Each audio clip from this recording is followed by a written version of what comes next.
এই দরজা খোল, দরজা খোল।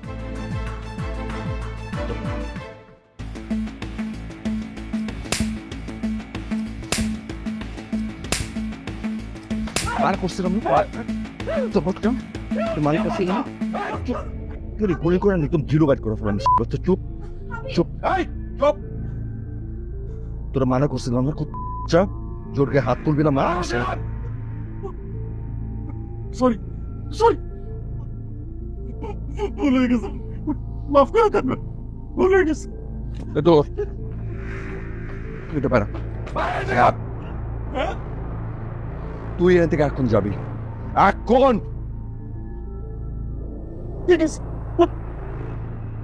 চলো চলো যাই। এই, তুই যাবি, ও এখানে থাকবো। তুই তুই এখান থেকে বাইর হ। কি বলতেছে আমার স্ত্রী? এই চুপ বাচ্চা, ও তো স্ত্রী না, হ্যাঁ? ও তো স্ত্রী না। কি বলতেছে এগুলি? তুমি যাও, আমি তোমাকে ডিভোর্স পাঠিয়ে দিব, তুমি যাও। হ্যাঁ?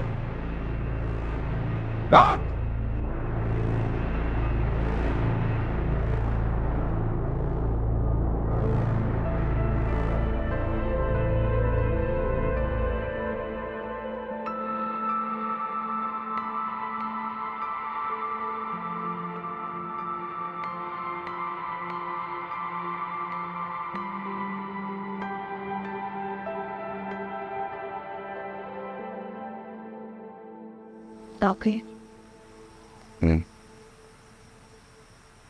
এখন কি হবে? ভাবতেছি ওটা অনেক কঠিন, আমরা হেরে যাবো না তো?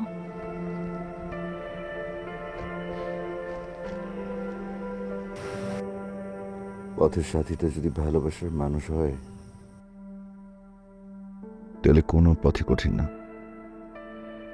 বিশ্বাসটা মজবুত রাখতে হয়। আচ্ছা,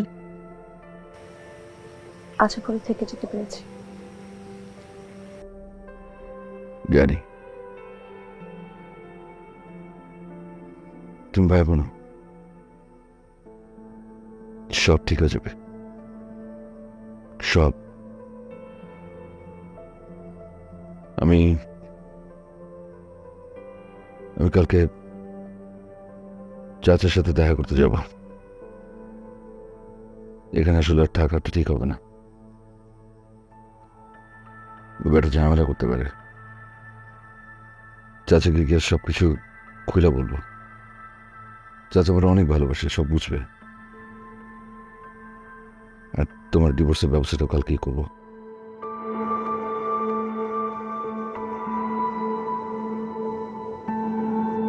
আর চাচার কাছে তো আমার সব টাকা পয়সা সব কিছু, ওগুলো নিতে হবে।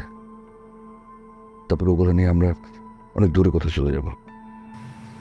কোথায় যাবো? এত বড় একটা পৃথিবী, এত বড় পৃথিবীতে আমাদের দুজনের জায়গা হবে না?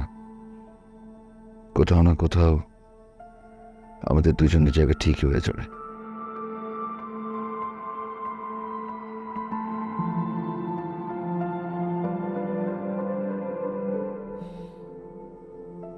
তুমি টেনশন করো না, যা ওষুধ টষুধ খাও। কোন ওষুধ আছে নাকি আনা দেব? আচ্ছা, শুয়ে পড়ো, আমি দেখি চাচার পিএসএ পাই কিনা।